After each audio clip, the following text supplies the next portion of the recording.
So you've got a hose that is stuck and will not come off. Stick with me. I'm gonna show you how to get this off in 4 easy steps. So hit that subscribe button and let's get straight to the point. Step number 1, you need to grab some spray lube. You need to grab a flathead screwdriver. Step number 2, we must get the hose to twist before it will come back. So we're gonna take a little bit of spray lube right here, and then we're gonna take our screwdriver and we are going to slowly work that spray lube under the hose like this.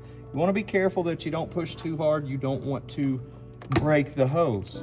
Step 3 is for you. If this video helped you, make sure you hit that like button, subscribe, and share this with a friend that may need the help as well. Step number 4, we are going to grab the hose. We are going to give it a twist with both hands. And once it twists like that, it'll come right off there. Thanks so much for watching. If this helped you, like I said, make sure you hit that like button and have a great day.